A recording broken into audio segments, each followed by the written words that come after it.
Hello guys, welcome to my channel today. Today we'll be talking about contract and we'll start with the definition of contracts. What is a contract?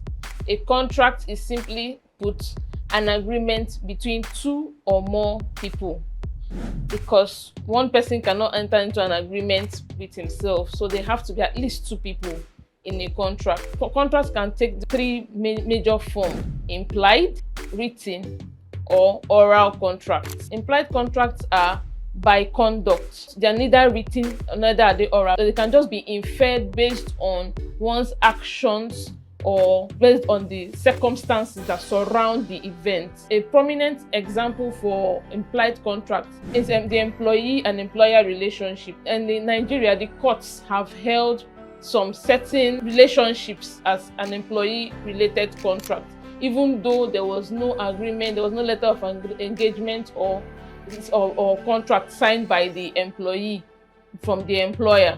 But the circumstances revealed that a form of a contract between the two parties. Another example of implied contract: when you purchase something, even though there's no agreement or receipt that you signed, it is deemed that the buyer has bought something of value and is expected to be fit. So those are instances of implied contracts. The next form of contract that we'll be looking at is oral contracts. Those are contracts that, as the word suggests, formed verbally. There's nothing written and it's not like it was implied. Parties agreed. It's just that they agreed verbally. It's valid in law. The only problem with it is that you can't prove it easily. Then the third form of contract that we'll be talking about is written contracts, and this is the most advisable and the most conventional form of contract. Once somebody writes and signs a document, it's deemed that that is the agreement between the people that have signed, the parties that have signed the agreement. The next thing we'll talk about is the ingredients that make a contract valid. If a dispute arises, there are ingredients that the courts will look at to determine if a contract was validly entered between the disputing parties. So the first ingredient for a valid contract is offer/acceptance. This means that one party will make an offer and the second party will be accepting, or the other party, depending on how many people. Like I said before, there should be at least two people. One or two people could be making the offer to one or two people, as many as they get, but there will be the offer made and an acceptance by the accepting party. That is the first element to test the validity of a contract. The second element to test the validity of a contract is the intention to create legal relations. This means that there must have been an intent for a legal relationship to be created. So it's not that, okay, say maybe you are doing something for your mom and you're just doing something as a family. There was no intention to have any legal relationship. So there must be that intention to have some legal relationship created between the parties. The third point to consider in determining the validity of a contract is consideration. There must be consideration, and consideration simply means money. It simply means the price or the value of what is being sold, either goods or services that are being sold, because in a contract something is being sold, either you're offering to sell goods or services. So there must be that consideration. Under the Nigerian law, consideration doesn't need to be adequate. So you can't say that, oh, this house that you're selling, it must be for 100 million naira. You cannot sell it for 10 naira.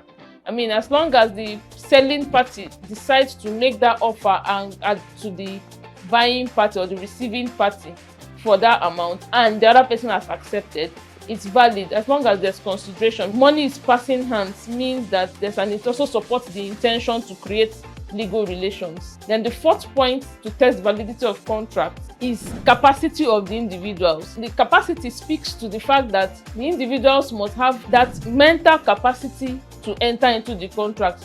So for instance, somebody that is certified to be insane or of unsound mind by any instance, as long as it can be established and proven, cannot be said to have entered into a contract. So if, for instance, a clear mad person walks into a shop and picks anything, they can't maintain any action against him and demand for him to pay for the goods, because clearly the person is not in his right senses, so he couldn't have entered into any contract.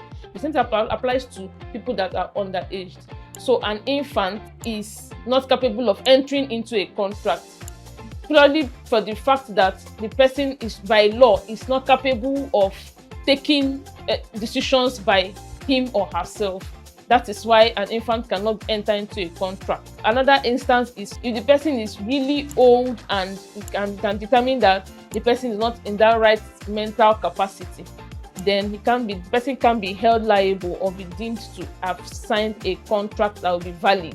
The fifth item that makes for the validity of a contract is the legality of the contract. Every contract has to be legal before the law will support and uphold the validity of that contract, because the law cannot be supporting or be seen to support a contract that is illegal. For instance, a contract by a gang of armed robbers to go and rob, and they decided on their sharing formula and it's breached, they cannot come to enforce that in the courts because it is an illegal contract that they entered into. Then another thing we can consider in contracts in Nigeria, specifically speaking, are the laws applicable for contracts in Nigeria. We have common law. Common law is the set of laws that we inherited from England by virtue of being colonized by England. So our courts still recognize common law. Then statutes. Statutes are the laws that we have adopted and have been enacted in Nigeria. And then we have judicial precedents. Because of the kind of law we operate in Nigeria, the common law system, judicial cases, matters that have gone to court and have been decided upon by courts, the law, they also form a major part of the legal jurisprudence in Nigeria. So if the courts have decided on XYZ, that XYZ will form part of the law for the particular issues that were raised in that matter. Those are the governing laws for contracts. The next subheading that we'll consider under this topic is the remedies that one can seek in a court of law when one wants to enforce his contracts. Now, this is important because when there's a dispute in a contract, when a dispute arises, and usually it's because one party feels aggrieved that maybe this is not what I ordered for, what I ordered versus what I get that we regularly see. You know, when you feel aggrieved that the terms of your contract are being breached, that they were not observed, your remedy lies in going to court, because you cannot take the laws into your hands. So there are remedies that the courts can give or can award for breaches of contracts, and those remedies are majorly three. The courts can award damages, and that is a monetary amount for the person that failed in the contract. The court can award damages to be paid to the other party. The second award or remedy that a court can grant if there's a dispute in a contract is the award of specific performance. As the name signifies, that the party that is supposed to have done a specific thing, that's supposed to have performed a specific thing, should perform that specific thing or action. If the court is not awarding damages, the court could also award specific performance. Or the third thing that the court could award is a rescission of the contract. And a rescission of the contract is that the court is cancelling the contract. So if there were remaining obligations left, that every other obligation abates when the contract is rescinded by the court. All these remedies, they could all be sought for depending on the facts of the case. It depends on what is at stake, depending on what the claim is, on what is outstanding, on what has not been done, what the grievance is. So, but these are the three broad categories of awards or damages that the court can grant when a contract is being disputed and is brought before a court of law. So that is all we have for today on contracts. See you on my next video.